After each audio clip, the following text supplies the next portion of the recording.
Right. Right. And minutes of the previous meeting. If I just go through it page by page, you can shout up if you have a problem.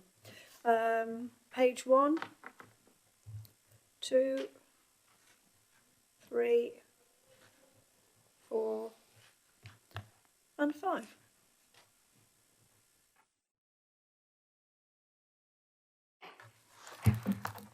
Everybody happy with that? Okay. Right. Do you want to talk through the actions? Sorry? The actions Oh, didn't I? Have I got to them? on page 5. I did. I said 5. Yeah. Yep. Do you want to check they've all been done? Actually? Well, yes. They have all been done. Okay. Okay, so we haven't got any problems with them. Right. Right, okay.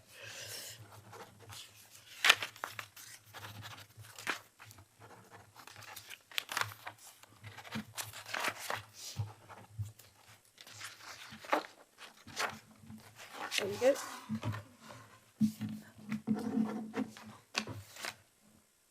Right. So we move to item number 4, and that is Diversity Annual Report, and that is presented by Julie.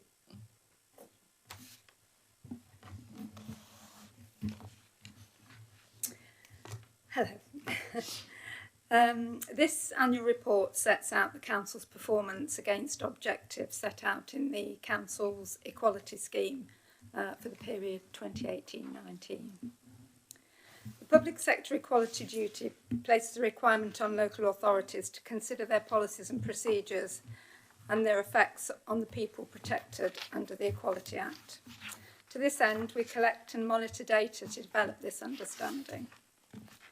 The data used and shown in the report contains national and local demographic information, and the Council collects workforce information for monitoring. So I'll start with ethnicity. In terms of ethnicity, we do not currently reflect the ethnicity of the borough, but as a council we do what we can to ensure we advertise our roles on a number of media platforms, and through our equality training and policies we ensure that all managers attending recruitment interviews cannot do so without having the requisite training. In terms of the age profile of the borough, Rushcliffe has a larger proportion of residents who are over 60 compared to the national average, and fewer younger residents. As a council, our peak in age is at 35 to 44. We do encourage employees who wish to keep working beyond 60. And, you know, to this end, we are ensuring we are keeping the knowledge of those people within the organisation. We do, however, realise the need for a diverse workforce in order to have effective succession plans in place.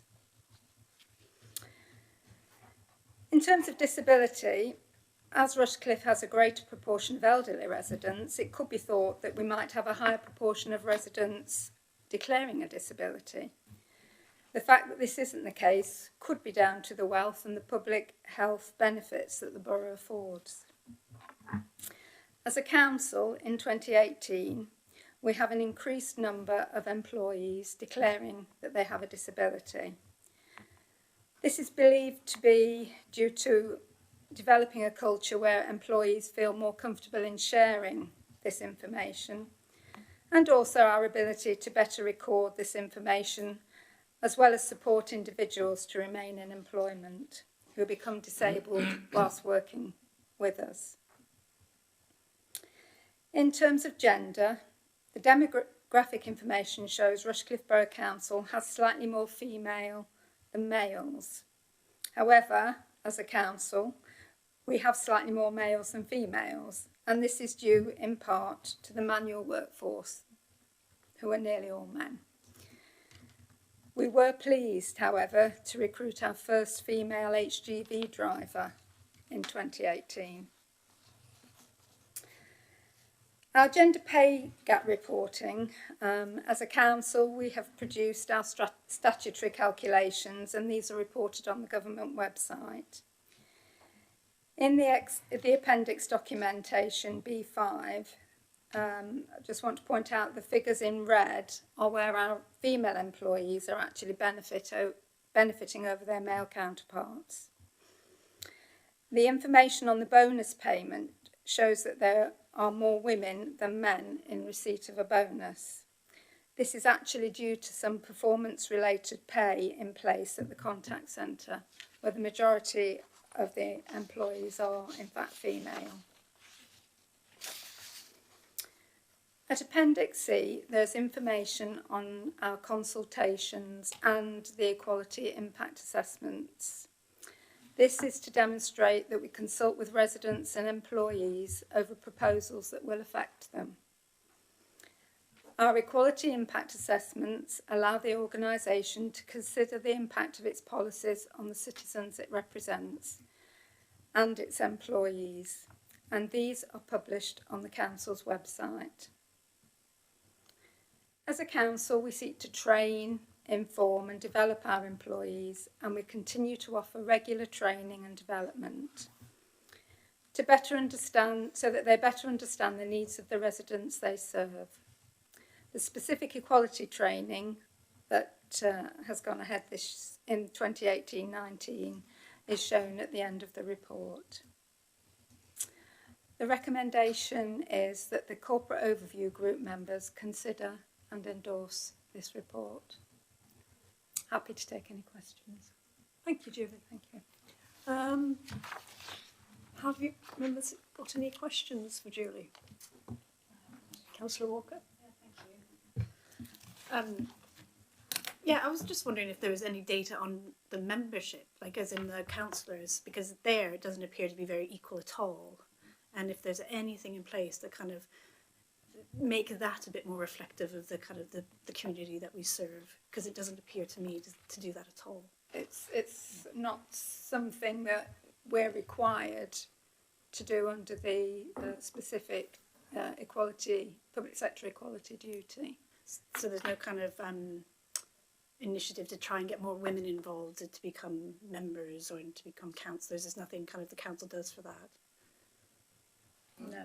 Well, in practical terms, it's obviously down to the individual groups themselves, I guess. They want to encourage the different sexes or whatever, and ultimately it's the electorate that's going to decide who they're going to choose, whether they be male, female, or anyone else. Yeah, that thought had dawned on me, but then the electorate can only choose what's put forward, obviously, and what's put forward needs to be encouraged, and whether we encourage kind of women to come into this atmosphere is something that the council could definitely do.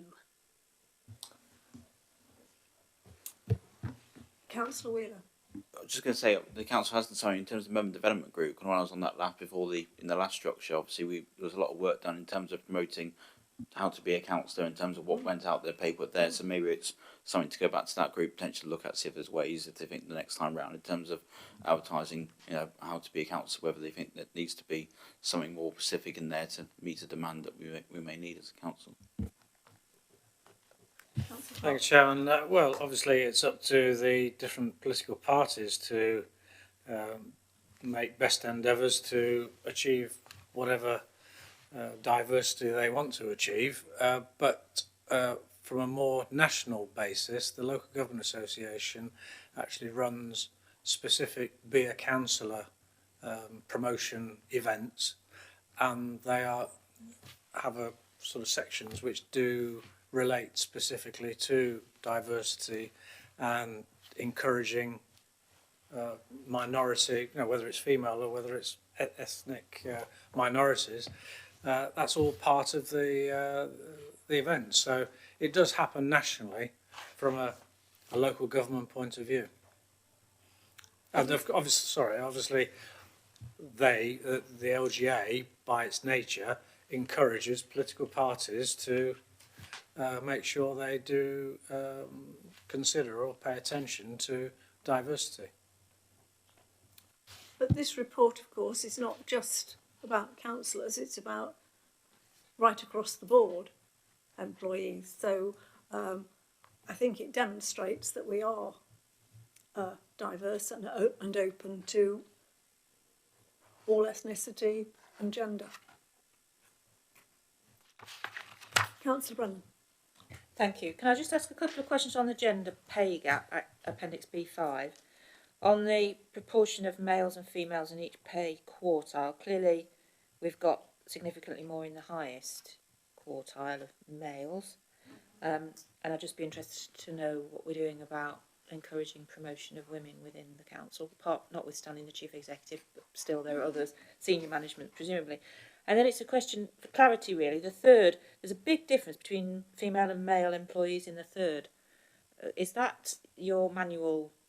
Okay, I assumed that was what it was going to be. So there's quite a lot of work to do in terms of a balance in that particular quartile. Yes, and apologies.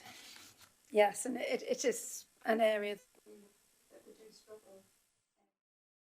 If anybody has got any ideas as to how we can, you know, encourage women into our manual workforce, you know, I would be very grateful. But yeah, it is sadly lacking. You know, we did hope with getting our first female HGV driver that might be something that would encourage others to consider, but yeah, it hasn't happened.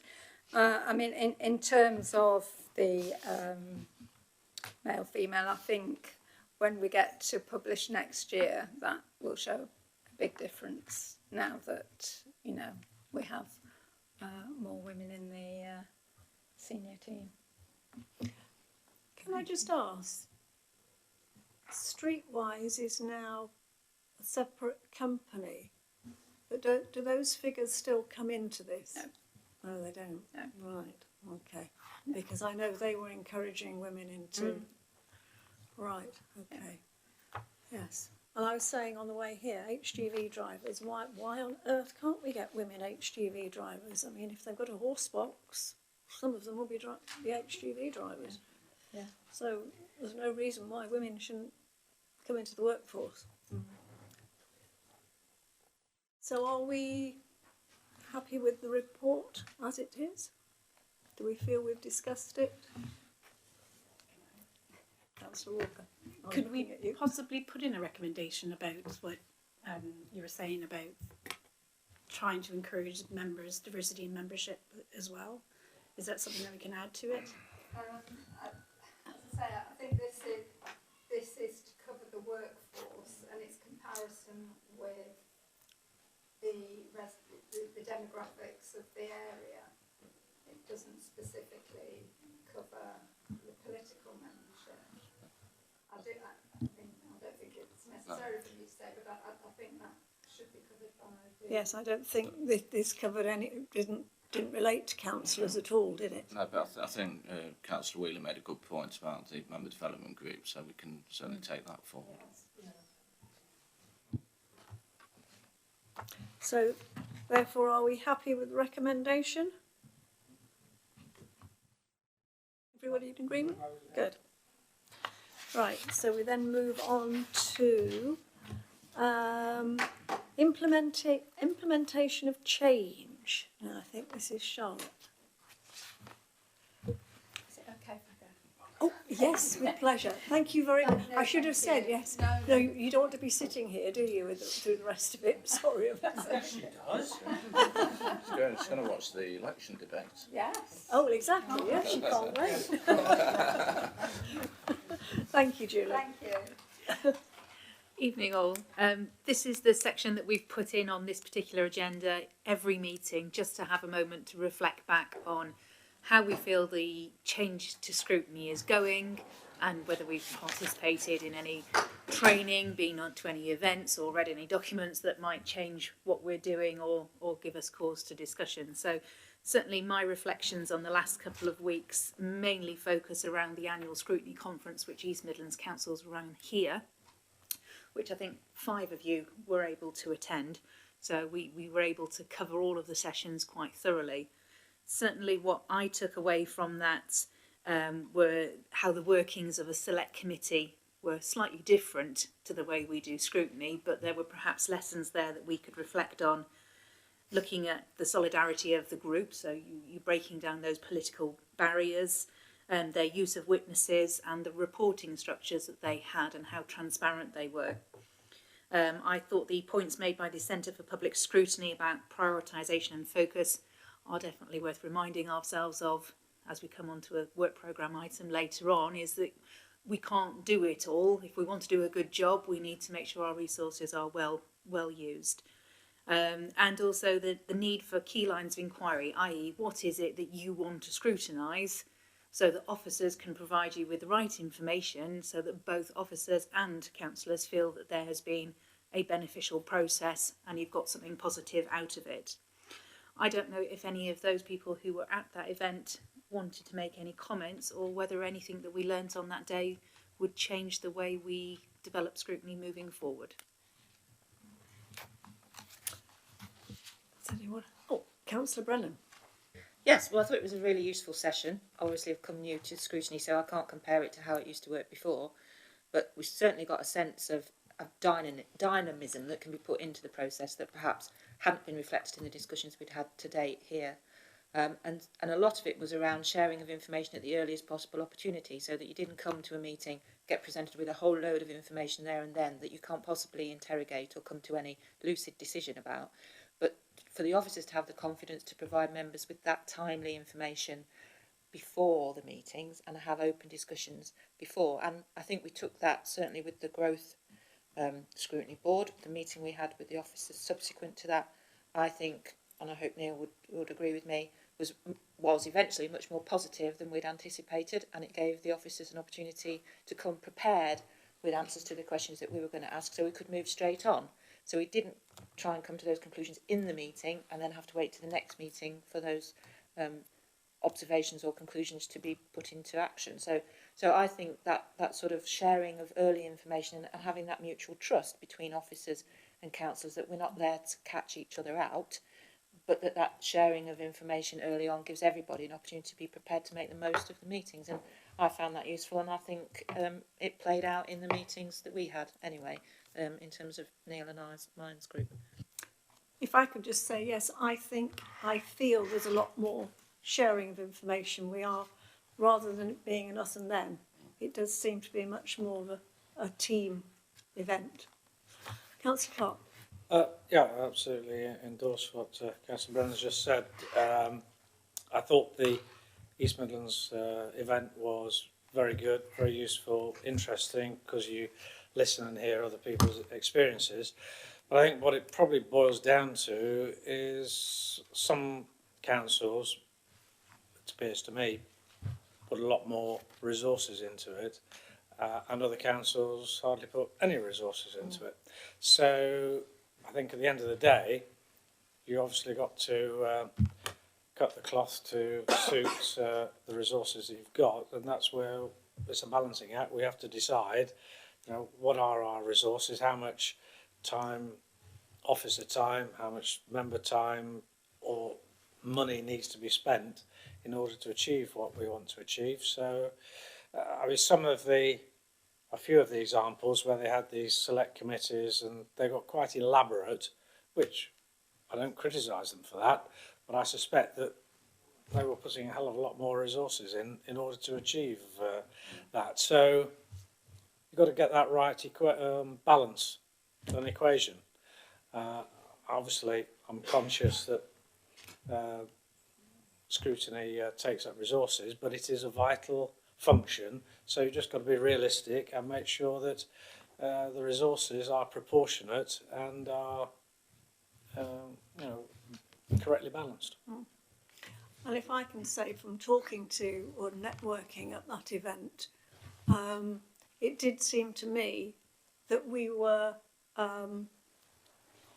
ahead of the game, if I might say, with regard to how we were dealing with the new scrutiny programmes. Compared with other councils, there were some other councils who were just, for them, scrutiny just didn't seem to exist on their agenda at all. So I felt quite positive after that event. Councillor Clark. Sorry, I meant to finish with a question, and again, it's about the resources, but in terms of training or other events that may be held, even nationally or whatever, I suppose it's really a question for Mr. Linfield. What is there a specific training budget for scrutiny in terms of an open bit that we can actually plug into if we suddenly find there's a national event and we think, blimey, that's really going to be really useful. Could we send 2 or 3 people to it? Is there something that we can plug into to achieve it? The answer is yes. Have you got a But it is supplementary? not. But we do not have a blank checkbook. It's fair to say. And but we do. To be fair, we do. When we see courses, we do try and notify councillors, or and the councillors will come to us. So maybe Councillor Walker, for example, on this Thursday, is attending a finance scrutiny session at Melton. So yeah. So but if we hear about it, we'll try and let you know. Likewise, if you hear of something, let us know, and then we'll try and ensure that we can get you on the relevant course. So are we? So we're happy with the way things are proceeding then? We good? So apart from Madam Chairman, you've snaffled my lead officer. I've snaffled your lead officer. So corporate. Could you put your microphone on? So governance scrutiny can go one of 3 ways. We can continue along with no problems, or we can go downhill, or we can reach the stars. Who knows what's going to happen? But yeah, Well, hopefully we'll you're going find to out. keep going up. I'm sure you'll go onwards and upwards. Be positive. Under your chairmanship. Yes. Right, okay. So now we come to the interesting item of feedback from the scrutiny group chairman. And seeing as Mr. Purdue-Horan was speaking, perhaps we could have feedback from you to begin with. Thank you, Madam Chair. Well, I've got nothing significant to report in that scrutiny. Sorry, whatever it's called. Hang on, what's on your name badge? Oh, that's the wrong one. Sorry.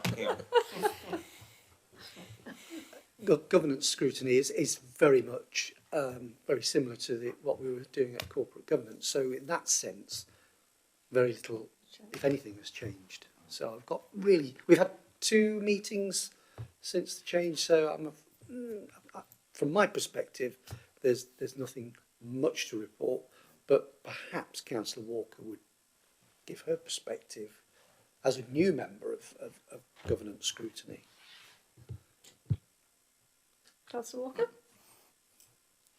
I don't know what to add to what you said. I so far feel like I'm just finding my feet still with it, to be honest. And I'm getting my head around what it's all about and going on training and the likes. So it's pretty new to me. I'm pleased Yeah. to hear you're doing that. Enjoying it. Thank you. I mean, there are some lively items to look forward to, like the Constitution and things like that. So, Oh, really? Don't get too excited. Councillor Wheeler.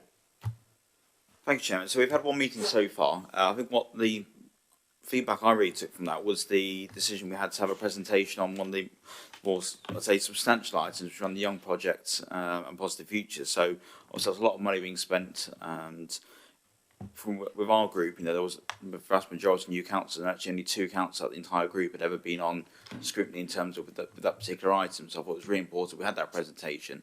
And so in total, I counted up, we had over 2 hours on that item, including the presentation and the actual item on the night, which I know you were riveted by as well, Madam Chairman, in the audience with the hundreds of people with you. And so I think overall we can actually safely say that had really proper scrutiny, over 2 hours of discussion and then look at presentation, how many people involved. So I think with the amount of money that's coming to that item, I think we can justly say, we've given it the due attention. But I think if we'd done 2 hours on that item that night, everyone would have lost the will to live and thrown things at me. So I think actually having the separate presentation, let people go away, digest it, potentially come up with more questions, look at the agenda, see if there's things they had to answer, then come to the meeting. I think that worked really quite well. So we were actually able to get straight into the discussion and the meat of the item. And I think, like I say, only having one meeting, it's hard to sort of see how it's hard to sort of give a definitive feedback in terms of how the process is going. But I think from that particular item was really good. And the carbon management plan, I think the learning we took from that was really substantial piece of work, and there was no way we could ever sort of get through it substantially on the one item, which is why we've made it come back again. So we've given the officers more feedback on what to put towards that. And I think, since it's a learning process for everyone involved really, because the previous carbon management plan wasn't a plan; it was sort of 3 different items on the website, which took about 20 minutes to piece them all together. So I think that was sort of good feedback to say, look, this is how serious it is, all together. Do the proper work behind the scenes, because obviously like Paul knows what he's talking about, so the other officers, but it's just putting all that piece together. And so I think after 3 or 4 meetings, hopefully we'll have a bit more definitive of where we are with that particular group, and obviously where we are with the items and how we're getting through them. Obviously, I'll see if Bal's anything else wants to add to that. No, I think you said that really well. Just want to echo the presentations that we had. For me, being a new councillor, I think it was really, really good, really informative, a lot of data, a lot of information. And then some really good discussions. And if I can say, and I think I have said it already, that because, not necessarily because it would be helpful for everyone, but particularly for new councillors, it would be good if we did have some chronology on the reports. Context. Yes, so that new councillors know what's happened previously and how Young, for example, arrived there, because otherwise we're taking up an awful lot of the meeting just explaining how we got to this point. So I think that would be very helpful. With regard to carbon management, it's a huge topic, and I think that is going to change as we scrutinise it, and it won't just stay in its format as just carbon management. It'll be filtered out into different areas. So I think that is something we've got to keep an eye on. Councillor Clark. Thank you, Madam Chairman. Well, I think that after having waited several months to get started, I think actually the first meeting was a success. But partly, Councillor Brennan touched on it, having a sort of a pre-meeting beforehand was useful, because it did prompt information to be brought to the main meeting, which helped.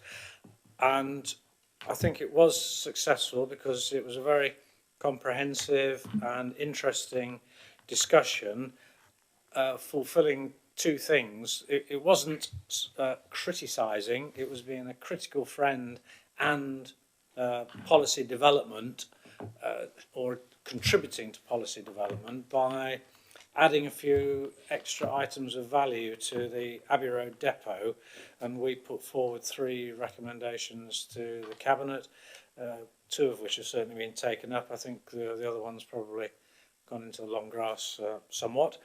But Councillor Brennan will probably want to add something on sourcing labour, but I'll just mention also the SIL and 106 item, which by its nature was just really a scene setting, because it's only just started, the scheme.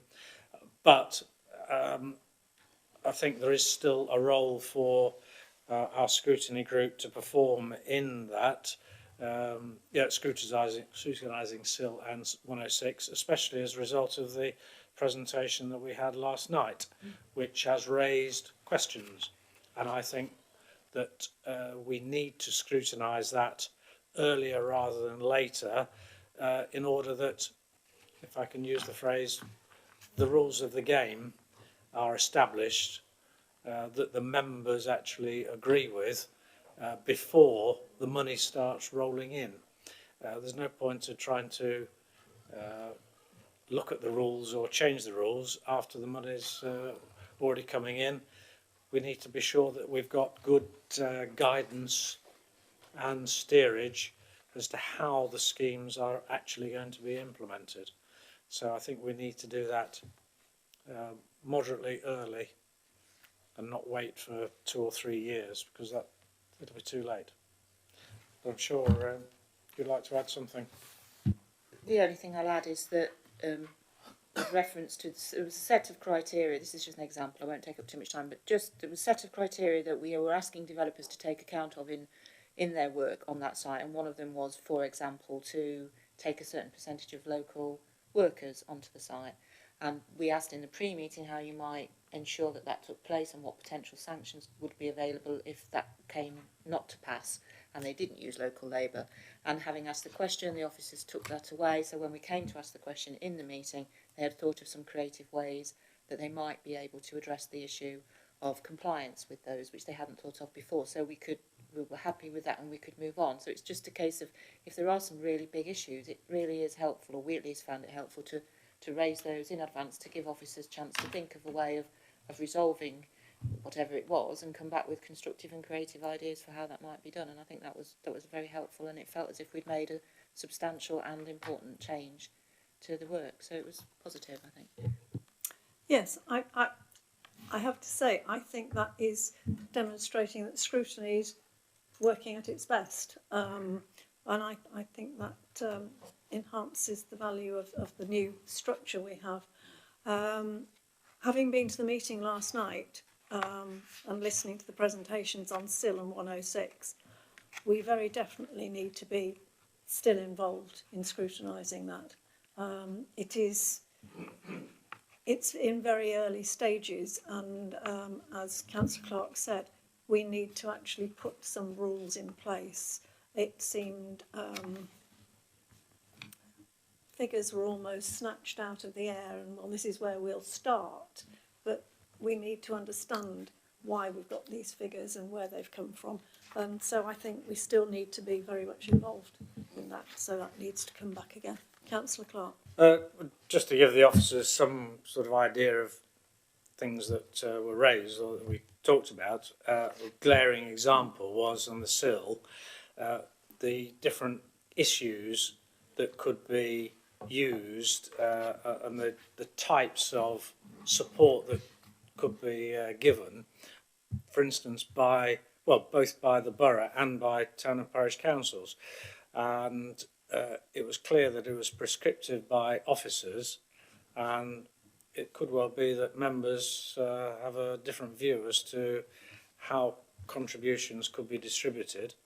And then the second thing was, it did highlight that we need to perhaps be suggesting to town and parish councils some sort of guidance as to how they approach spending their money, because maybe they start spending money on things that they might get criticised for at a later date.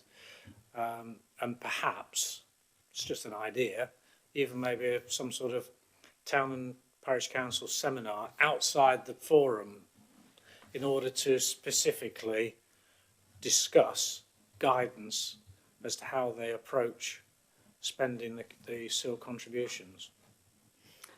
I think if we do that, we do need to make sure that we are asking for representatives from the parish council to attend that forum. Not, it would be a good idea, but you need to be sending someone to attend that forum, because town and parish forums are sort of, well, I'd like to go. Well, this I think is something that they should go to.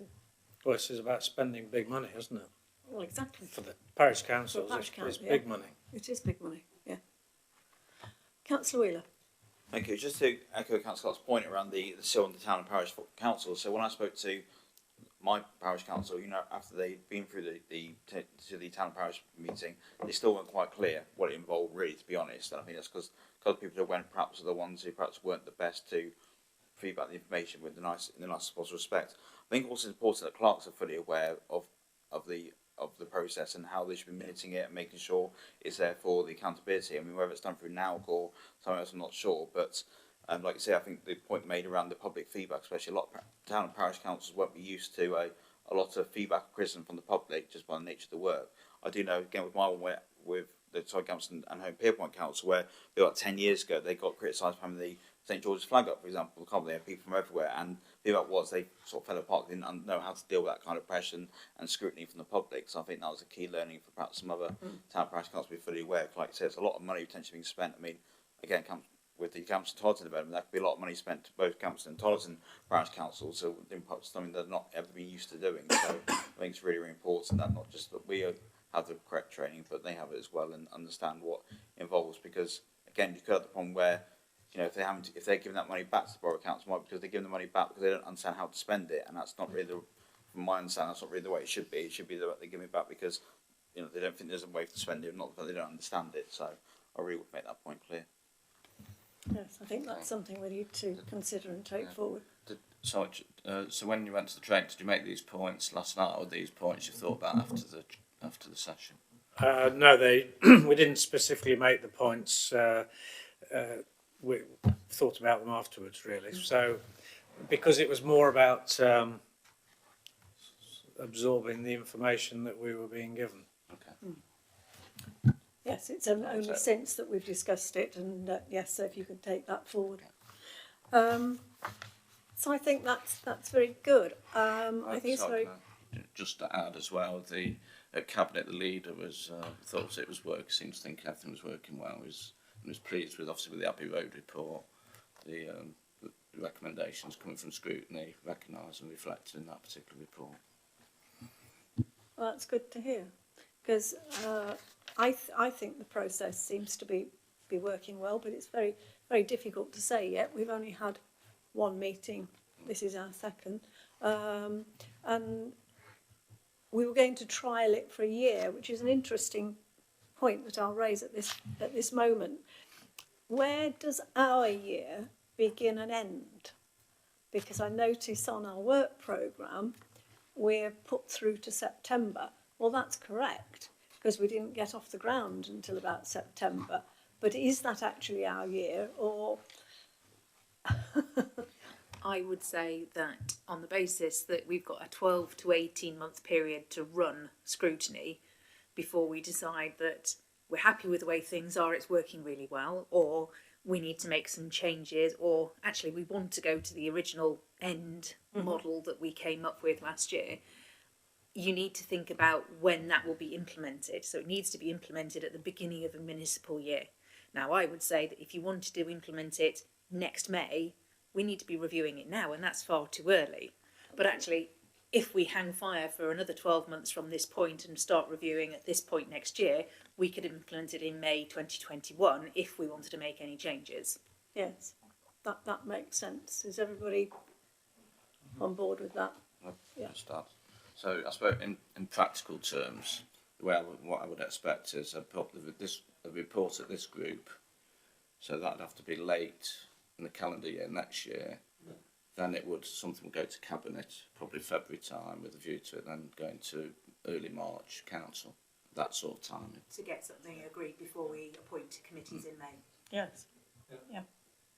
Councillor Clark. Just to emphasise Mr Linfield's point about the Cabinet item, I think what worked well was that we showed that policy development, we added some extra value to the aspirations of the council in it being a flagship project, and we did add to it. So it wasn't just the Cabinet sort of endorsing it, some more was brought in, and that's all about policy development. Right, so if we move on then to agenda item number 7, which is to consider our scrutiny work programme and obviously to review the matrices, I don't know how you pronounce this, matrices. Right. Where are we at? Right, we go into the appendix, and so we've got, first of all, the COG work programme, which is as was previously and is a rolling programme, Other than we've got an additional item in December, the amendments to the Constitution. Now, when we say the amendments to the Constitution, Sorry, Chairman, that's the Governance Scrutiny Group, Oh. not the COG.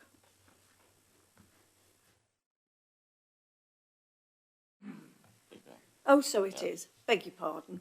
Yes. Yeah, no, ours remains the rolling work programme, as was, and it's the governance group. You've got amendments to the Constitution. And when we say that, what amendments are we referring to?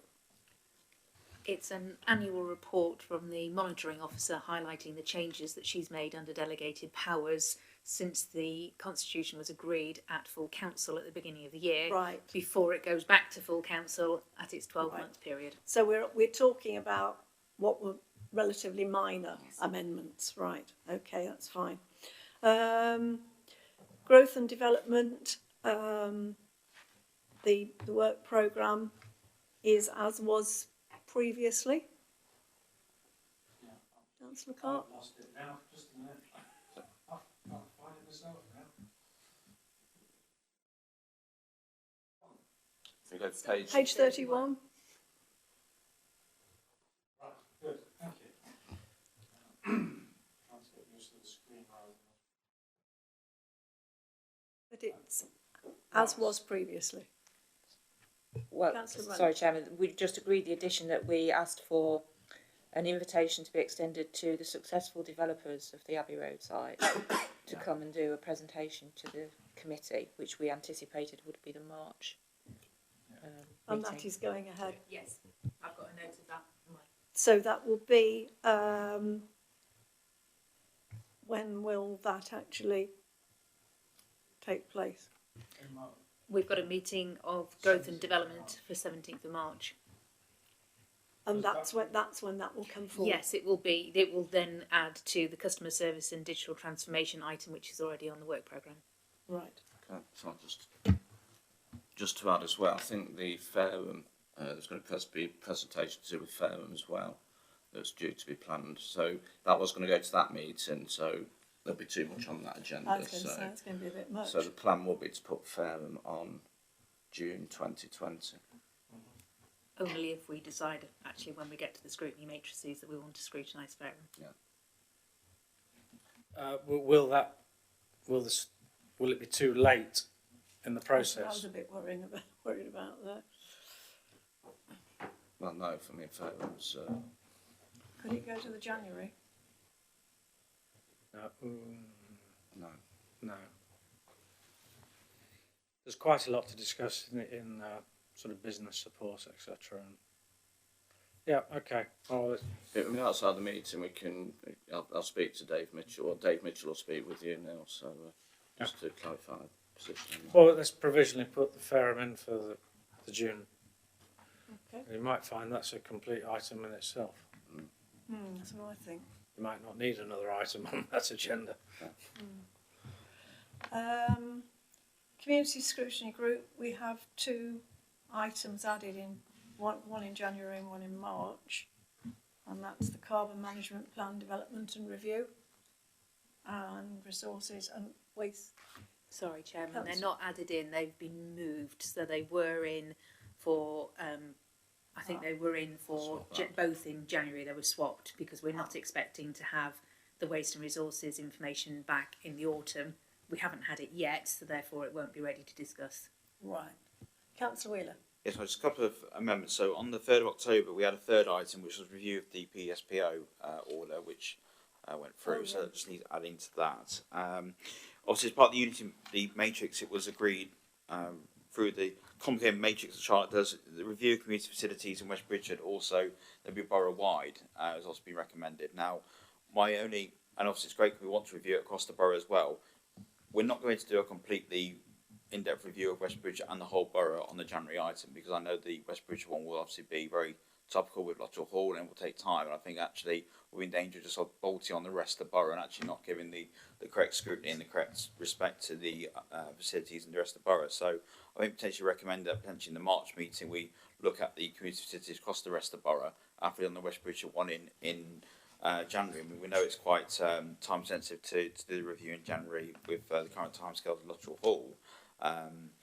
The carbon management plan, we had asked at our meeting anyway that it did come back. So I know what Charlotte's saying, we're being swaps, but obviously come back in January. Just it's obviously convenient because the resource waste strategy the government proposed, obviously with the, as we know, the election going on, that whole timetable could change as well. So we have to bear that in mind. That could fluctuate, but also at the same time, when we get the proposals back, there needs to be enough time for obviously the officers to also put together recommendations of what we're going to do with those proposals. Because obviously, if it comes back in, I don't know, late February, then perhaps 2 weeks isn't enough, and Dave might hurt me if I say he's got 2 weeks to put together proposals and to build that in. So I think we've just got to bear that in mind. That has to potentially fluctuate a bit more, and that they're in there. But like I said, if we could do that community facilities for the rest of the borough on a separate item in March, I think that would probably be a bit more beneficial. We can get enough time to scrutinise. Obviously, the West Bridgeshire one will obviously have an impact as well across the rest of the borough as well. So potentially we need to just bear that in mind.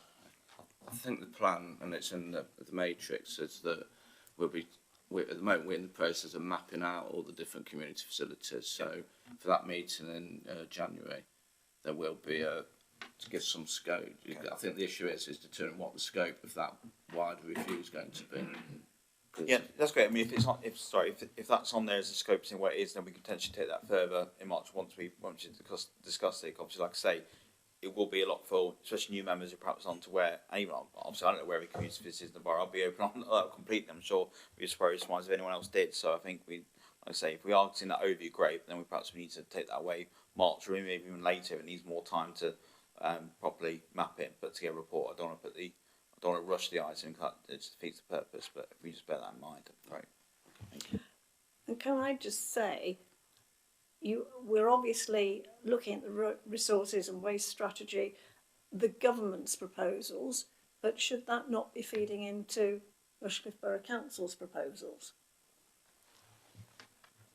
Well, I think that's the plan. Because if the government starts introducing what it plans, then we'll be almost mandated to be adopting what the government's suggesting. But who knows what's going to happen at the moment, given the current climate. Right, so that isn't just going to be focused purely on what the government have said. It's got to be how we can utilise that. I think also, let's be honest, there's some quite radical proposals around potentially food waste collection being mandatory and potentially green waste, which would be mandatory, so obviously a substantial loss of income. So I think the point I was trying to make earlier was, if those proposals come through and we've only got a few weeks, obviously that's a big piece of work that we need to properly digest. So we may have to move that item, because you're quite right, we need to put our proposals in there, but we can't expect officers to be able to radically change how we're taking waste and obviously the financial impact in 2 or 3 weeks. It wouldn't be fair or proper. So I think it's just bear in mind. I'd be surprised if we're doing it in March, just because of where the election is, what time, whatever happens, and actually whatever government's informed, what time they get feet on the table and think. With a low resource waste strategy at the top of the agenda, I've got a feeling there are a few items above it which may take a bit more time up front. So I think, like I say, it's bear in mind, no problem that being moved if we're going to do it properly. We don't want to rush it and say we've got to do it in March when we don't potentially have the information forwards. Right, we've taken that on board. Jolly good. Right.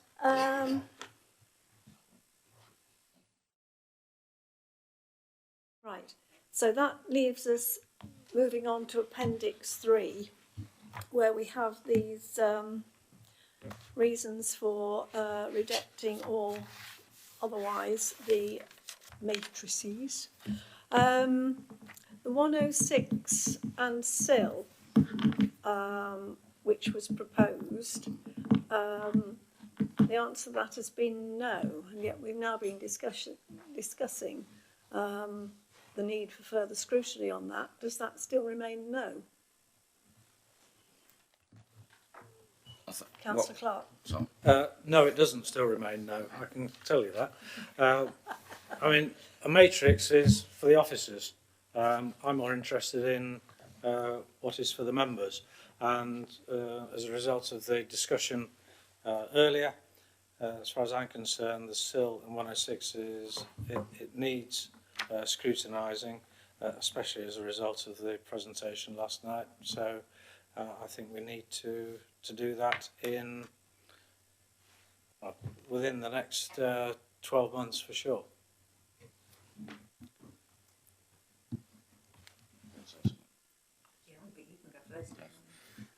Just to be clear, the matrices are for the members and the officers. It's a way in which we can try and formulate the scope of a review. Now, you've raised a point about SEAL. I think still need some discussion between yourself and particularly Dave Mitchell to agree exactly what the scope is of that particular review. So, taken on board. I'm not saying it's not a no. It's a no or yes. Actually, it's just that needs to be worked out in terms of what the scope is still. So are we saying that can come back to be considered? I think what I would recommend is actually try and fill in the matrices. Try and plot out what your key lines of inquiry are, what you're hoping to achieve from the scrutiny, in the same way as we have done with other topics. And then we can take it from there, because that would give officers a much better idea about what you're trying to achieve by scrutinising the item. Right, Councillor Clark. That's theory. I'm interested in action and in what happens in practice. We'll have to discuss it. And I'm sure Councillor Brennan will help, won't you? Right, Fareham is to be considered and is already going to go on to the work programme. The Bingham Growth Agenda, it says that we're going to await Cabinet report and therefore that will come back for reconsideration.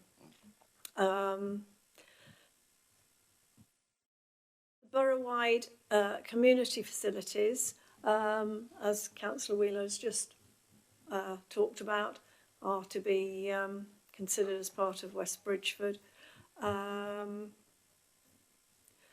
The planning performance, I'm going to take that back, and it may well come back to you. Okay.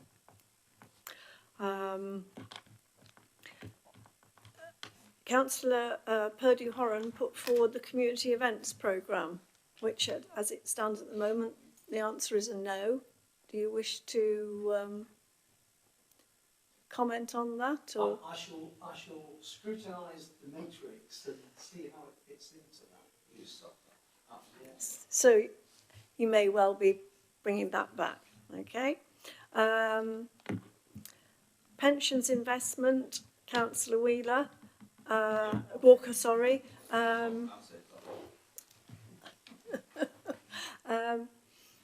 That, after going through the matrix, was a no. Do you have any further comment? No, I think we dealt with that at the council meeting, so that's fine. Yeah, thank you. Okay. Edwarton Golf Course, await the outcome from Cabinet. And then public engagement in scrutiny. We can then see what the proposal was, which is on page 38, if everybody would like to look at that, and then see how that went through the matrix and what comments members have.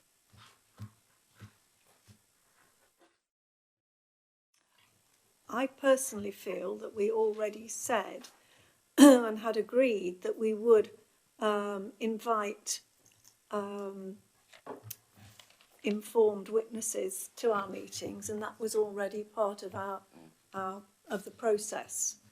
In terms of public engagement with scrutiny, we really have only just started public engagement at planning, which seems to be working reasonably well. I'm not sure, this is me personally, how public engagement actually in the scrutiny process would benefit us. I thought that we elected councillors who are there to help the public and to filter scrutiny items. I think think my observation with this is the idea of it's not like just something for the public sitting around the table and asking questions. For me, it's about if they got an active role in the actual subject matter. So it might even be if you use climate change as an example, it's actually almost like you could have like a technical expert almost on, say, climate change, or it's that type of thing. That's my... But isn't that what we've already said? We would ask Yeah, that yeah, that's technical right, expert yeah. to come to our meeting to inform us. Yeah, and it's down to the respective chairs and the individuals on the group. If they've Yes. got ideas for people to Yeah. attend, not just the chairs, but anyone who's Yes. any members on Yeah. the group to come up with those thoughts and observations and trying to get more engagement. Which I thought we really basically all agreed to that. Councillor Clark, you were... Well, yeah, I indicated to speak before, just before those comments were made. I agree. We do already have that facility to invite expert witnesses, and if there was an expert witness that wanted to volunteer some information and we thought that it was appropriate to invite them, then that could be done. I think in terms of the actual scrutiny process, the planning, which is nearly right, I think it still needs a few tweaks here and there, but that's quasi-judicial and it's an actual decision.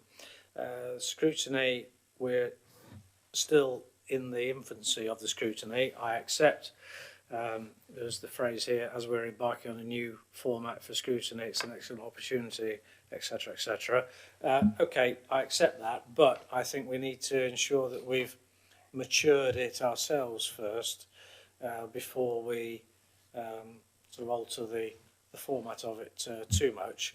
And I think the fact that we've got that facility to invite people in as and when, I think that is fine and plenty for now until we've got it matured. But maybe in 12 months' time, when we're reviewing the situation, then maybe we come up with a different view. Who knows? Yes, we are very much in early days as far as our scrutiny format is concerned. So we need to see how it works before we start altering anything. Councillor Wheeler.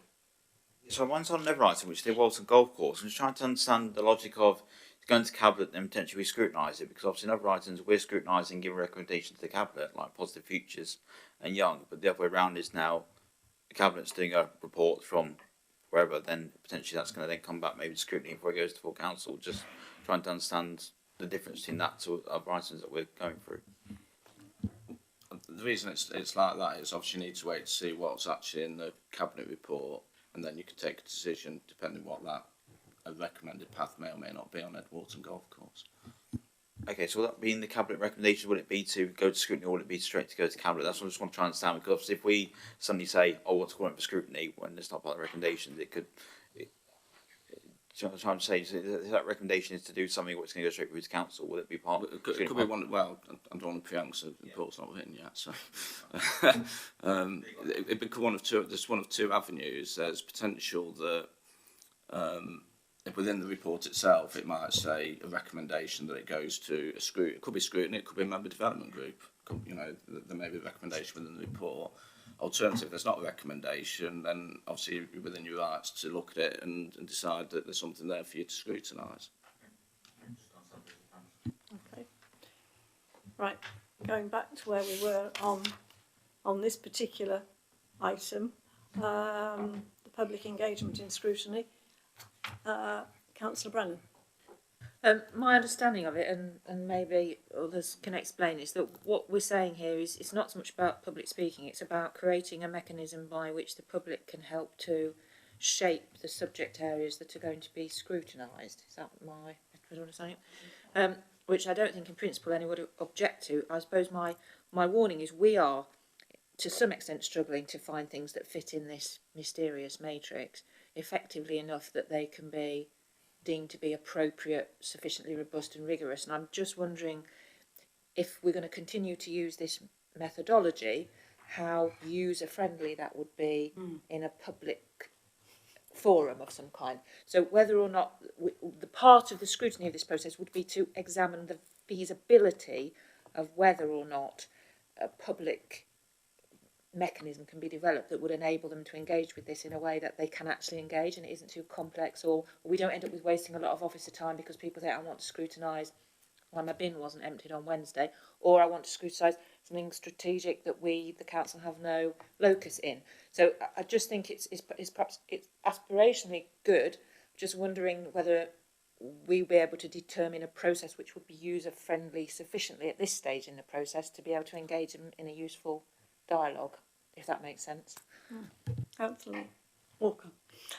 Yeah, thanks. I see my thank you. W's all mixed up here. Thank you for that. I think that was an excellent summary. So I think that was good. And I think that's where we would come in as the councillors, is we would aid people on what they could bring to scrutiny, what they could not bring to scrutiny, and then subsequently aid them in the matrix. Sounds like some sort of sci-fi film. Aid them, help them in the matrix. But that would be where I'd see our roles in this. So they come forward with ideas. We then kind of have that buffer between, we're like the face of the council that then offer these kind of paths to the scrutiny. And you're right, it does need some sort of structure, which we don't have at present. Yeah, it was exactly right. But as I see it, is that not what is supposed to happen as is? Community leaders. Councillor Clark. Well, it's almost like having to have a matrix to access the matrix. So the first matrix is a very fundamental question. Does it relate to the corporate priorities and the functions of the council? Because there could be a danger you are sort of being led down a path to discuss something that isn't fundamentally part of the council's activities.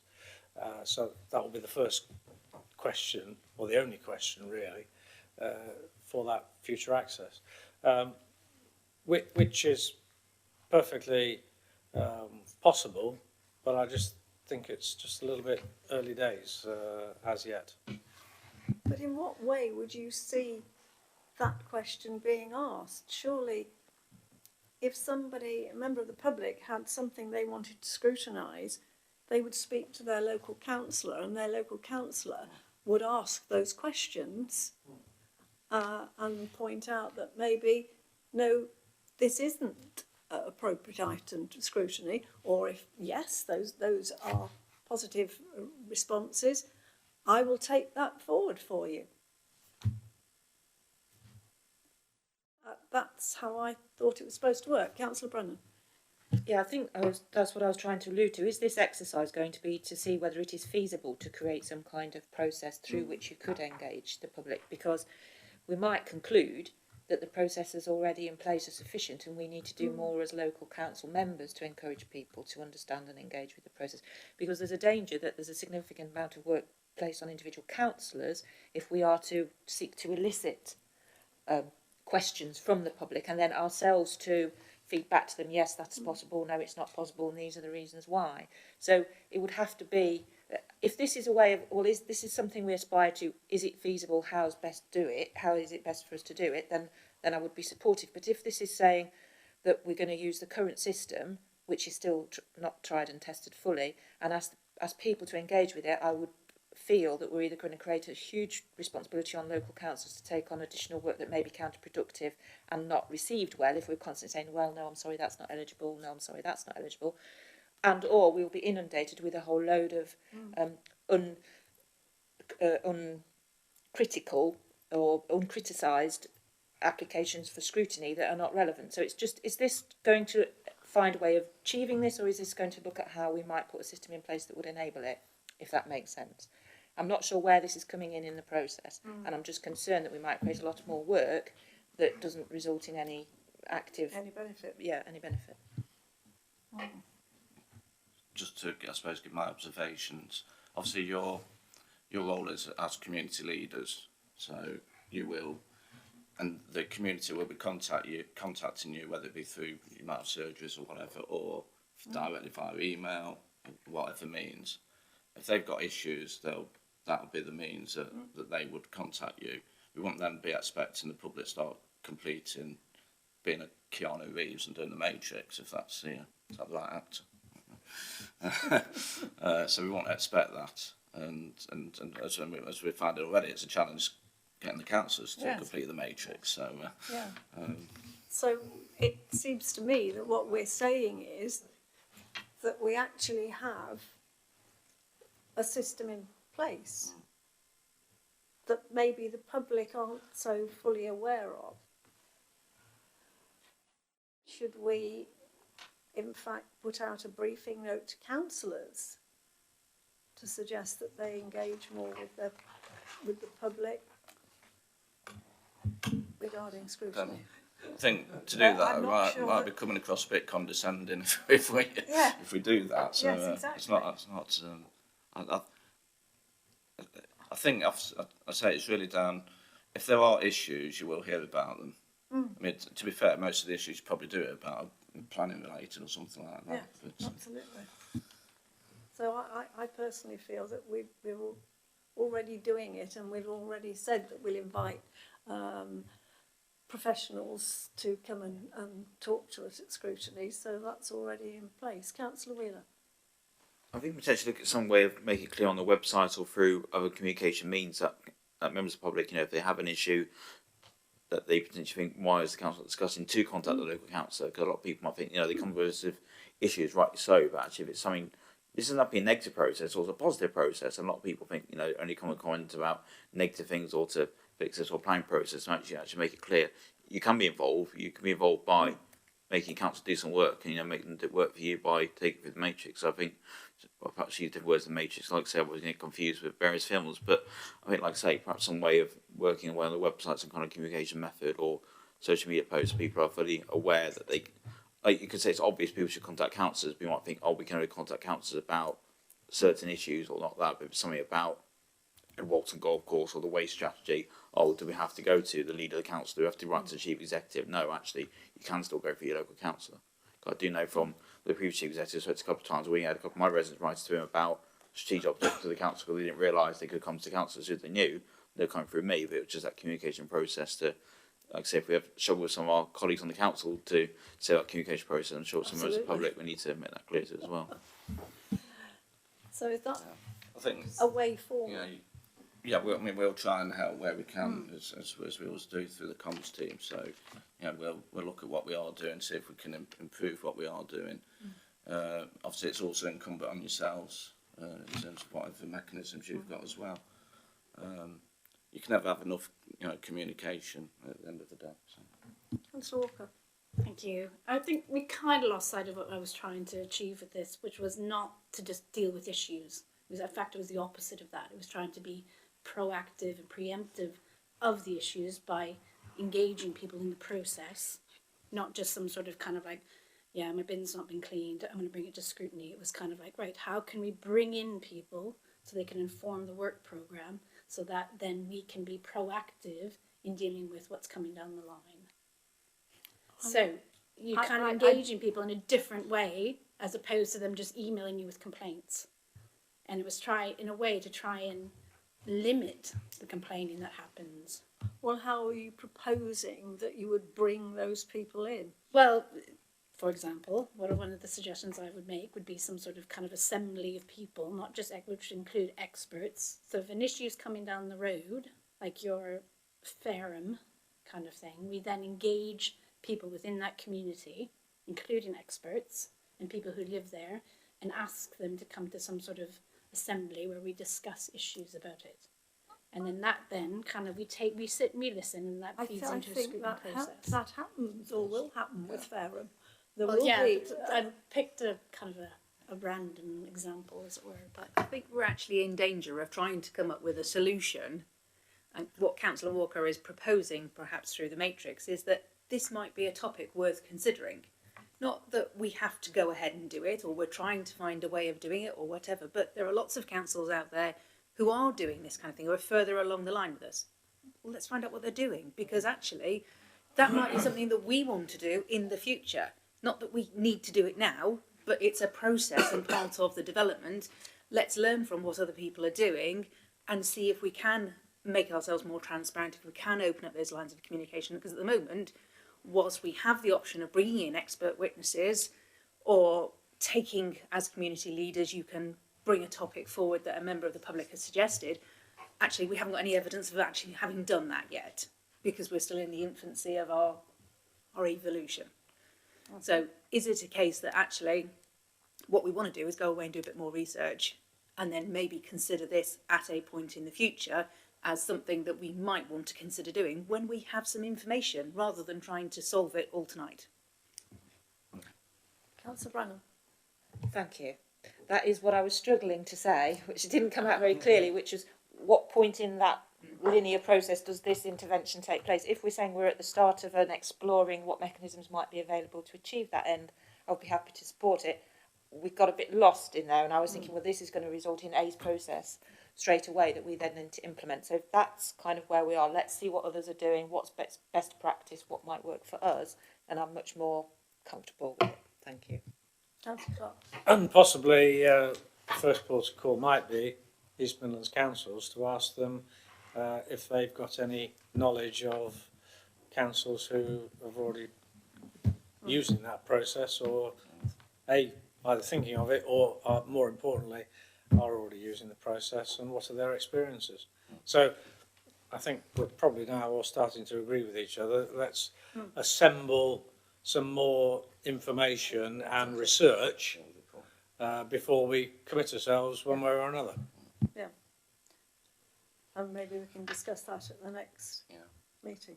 Can I just add one, sorry, just to add one thing, but you can still invite experts and all of that still, you know, it's not mutually exclusive. I think if you go back to the work programme for the next corporate overview green meeting, all you've actually got is your standing items, and you haven't actually got a diversity report or anything like that to consider. So if that's what you'd like to do, we can certainly do some work before that point. I think we're all in agreement that's the way we'd like to go forward. Right, can I just ask a question on this matrix? What does it mean? Which is the one I'm looking at? I'm looking at the public scrutiny. What does it mean when you've gone through the importance and the impact and you've got a score of 2, and so we've now got a score of 2 in the little bottom left-hand box? What does that mean? It's a way of showing, is this something that, oh my God, there's a major issue here, it's really important to the community and it's got a massive impact, we need to be scrutinising this next week.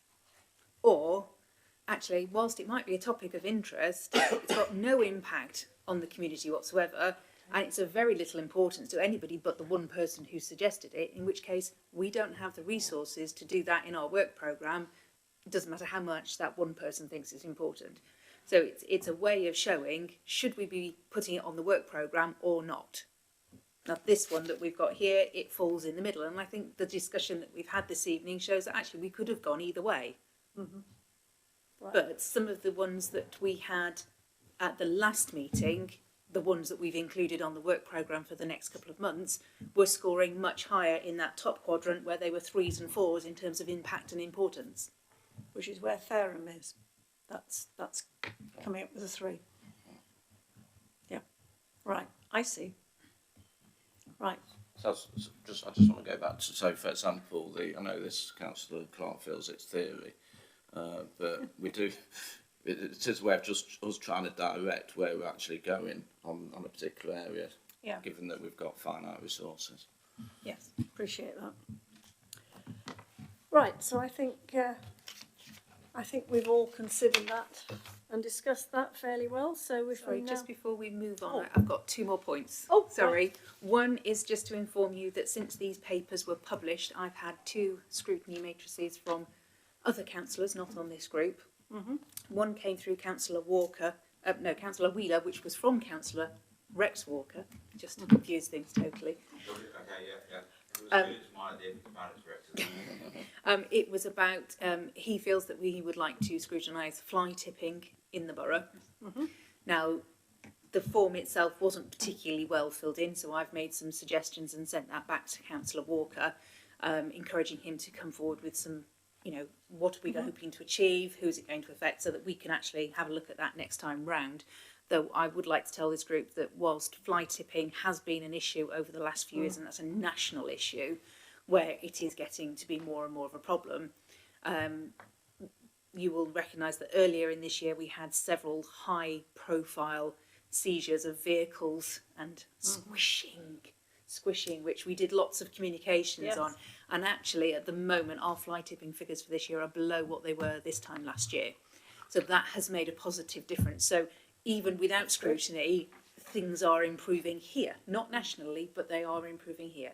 So that's worth bearing in mind.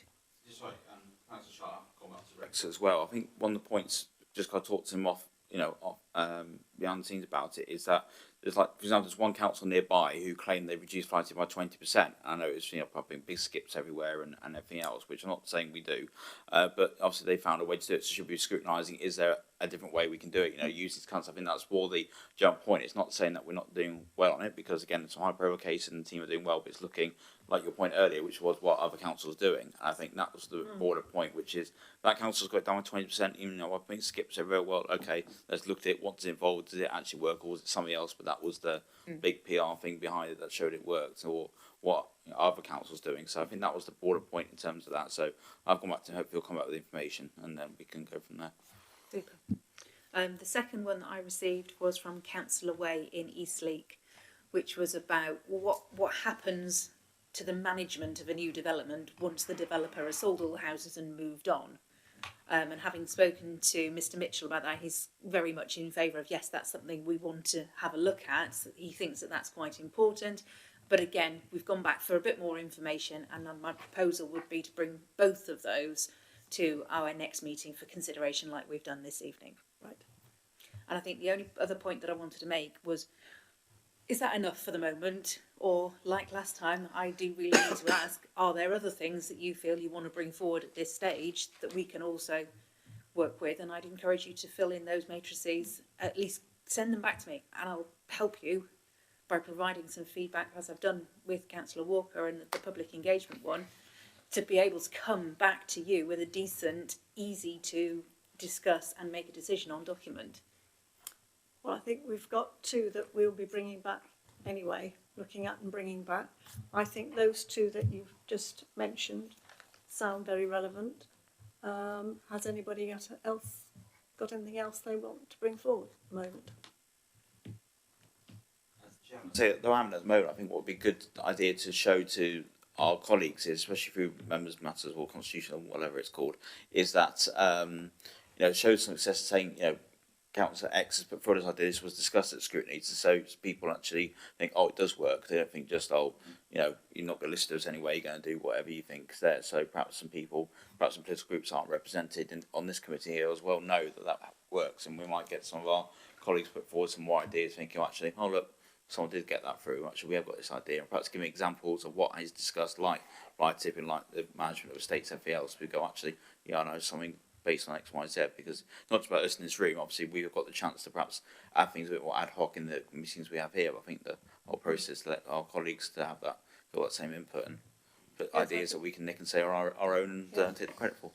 I think that would be a very good idea, because it would actually then show that scrutiny is live and working. Are you happy, therefore, for me this week to include something about the public engagement one that says that Councillor Walker's put it forward, we've discussed it here, and actually we are going to take some action at the next meeting to look at more information to see if there's a way forward or a need to move Are forward? we all happy with that?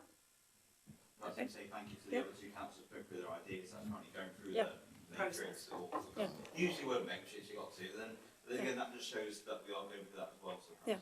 And it does show that we are listening. Yeah. Just to add as well that when you're looking to complete these, do discuss them with your executive manager leads, so that will help perhaps focus on where we're going with some of these subjects. Very good. Right, so we move on now to agenda item 8, finance and performance management. I think that might be. Oh, These two. Sarah. Thank you. Okay, so this is the Q2 report. Obviously, you're halfway through the year, so at this point, the projections will undoubtedly change. Paragraph 1.2 on page 41 reports an overall underspend projected at this point of 454,000. This is made up of 390,000 of revenue efficiencies and 68,000 on business rates additional income. Appendix A on page 49 summarises the position and the main variances, which are mostly made up from planning income, treasury and investment property income, and this is offset partially by lower housing benefit overpayments recovered. Overall, that results in a projected transfer to reserves of £650,000, which will help meet future revenue and capital demands as highlighted in the Council's medium-term financial strategy, and this will be further conveyed at the forthcoming budget workshops. On the capital section, in paragraph 4.5 on page 42, shows the current projections, which is for a 13.53 million underspend, and it details the main reasons for this. Appendix B on page 51 shows that the main variances are Bingham Leisure Hub, as we're expecting to spend this in 2021. Abbey Road is no longer being developed as a depot site, and the delays to the crematorium plans report is due to be taken to Cabinet in December. And the rest is the unallocated balance on asset investment strategy. So overall, a positive report on the budget management side, but the financial environment is particularly volatile given the wider political uncertainty, which you'll all be aware of. And I'll hand you over to Charlotte. So I'm picking up the narrative on about halfway down page 43. So the second half of this report looks at the performance of the council against the tasks and performance indicators set out in the corporate strategy, which was agreed and adopted by council back in September. We are in a good position for the start of the year, bearing in mind that we've only just started to deliver against this strategy. Two of the tasks are approaching their target date. So the relocation of the recycling to go service and Streetwise from the Abbey Road depot, and also the relocation of the community contact centre in West Bridgford from their current premises at the police station down the road to Pizza Express, which is not Pizza Express anymore. Both of those are progressing well, and there are no concerns at the present time, so hopefully next time round I shall be able to report they've both been achieved successfully. In terms of performance measures, where these are already in place, 8 highlights have been identified in this report, and commentary has been provided in the appendices for identified exceptions, and there is a summary table of symbols and colours at paragraph 4.11. I think it's important that we continue to look at both of those scorecards together, and I will give you an example of why I feel that's important. If you had a look at planning performance on the strategic scorecard in isolation, things are going really, really well. So these are the big developments, the big applications, the strategic sites. They're going great. That's really good. We're putting a lot of resources into those. If you looked at the operational scorecard in isolation, you would see that things are not going so well. So these are kind of converting people's garages into extra rooms, loft conversions, new windows, things like that. They're taking longer to do. Now, what we're doing internally is having a look at why that is. But overall, the things that we're really going to be questioned about are going well. So the two have to be looked at side by side rather than in isolation.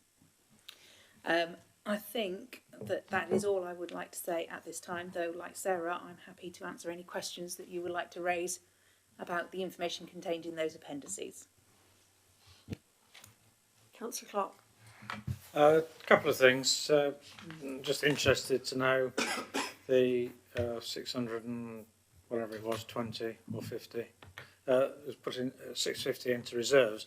What sort of level are our reserves at? And secondly, it's just prompted the relocation of the R2Go service, is that actually something that we could think about scrutinising at some stage in the future as to how that has gone and what impact has there been on the efficiency of delivering services to the residents of Rushcliffe?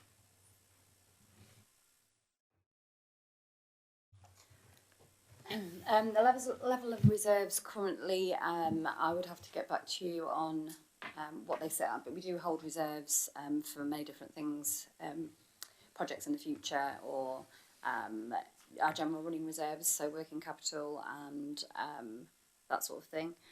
And also scrutinising the Abbey Road, again I would have to get... No, not Abbey Road. Not Abbey Road, the transfer... The transfer to the East of the Cross. depot. Yeah, so we can get some information back to you again on that, on the projected spend and savings anticipated from that move.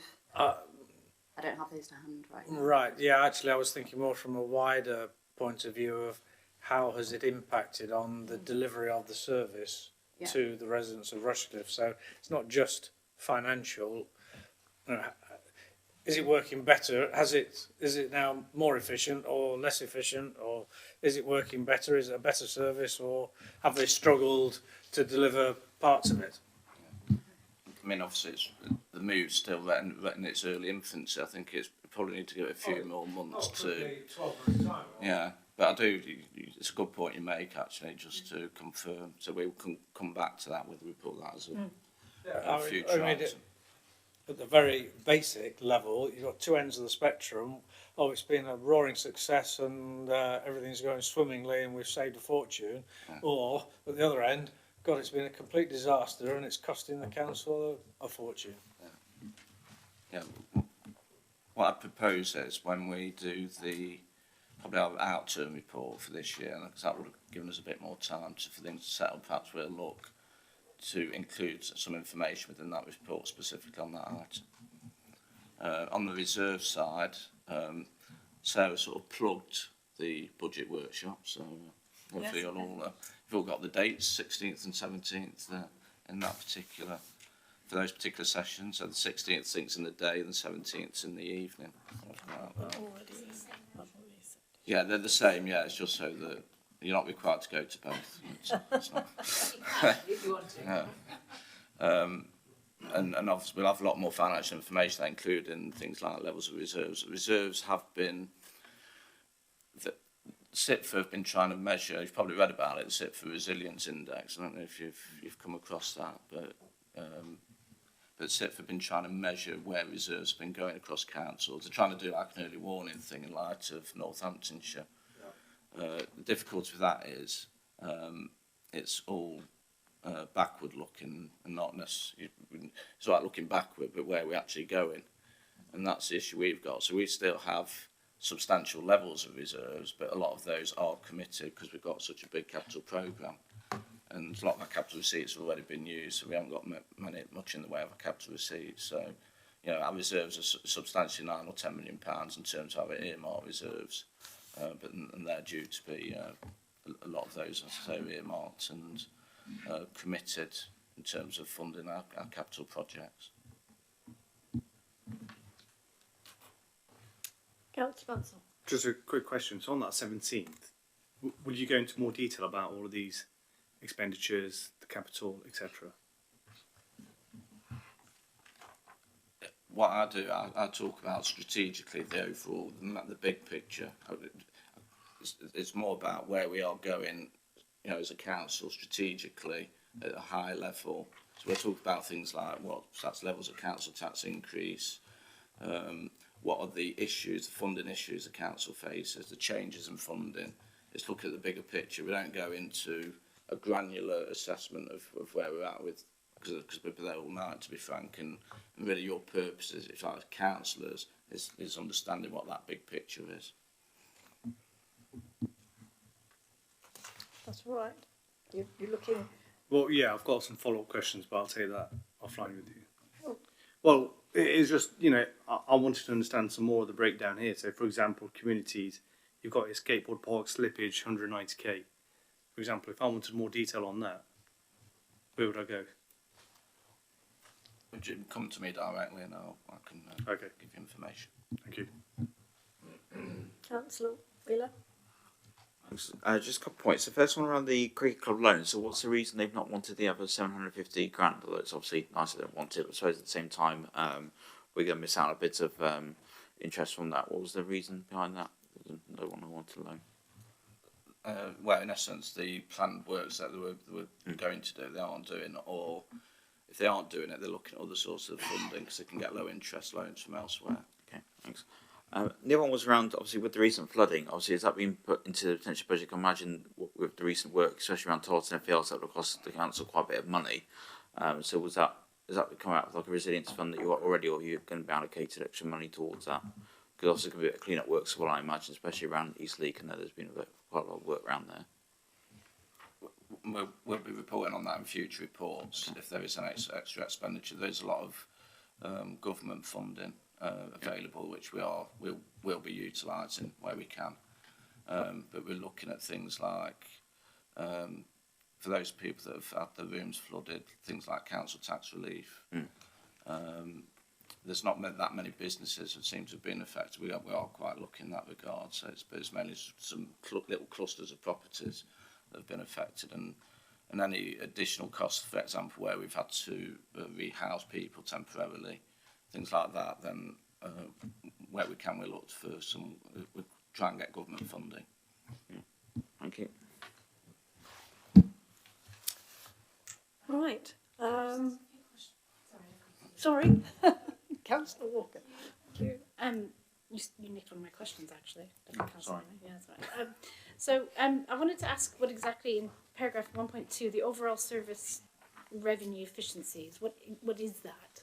What did that actually look like? Do you mean specifically what those yeah, items so are?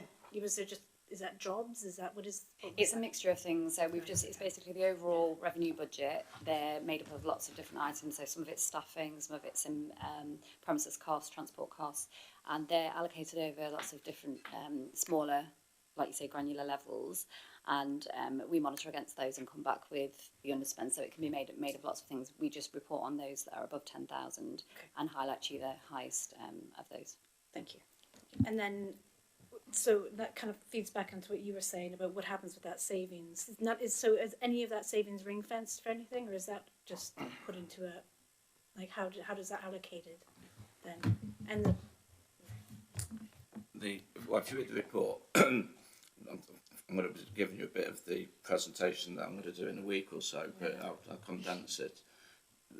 At the moment, we face unprecedented risks in terms of our future finances, in terms of national. We don't know what's happening nationally.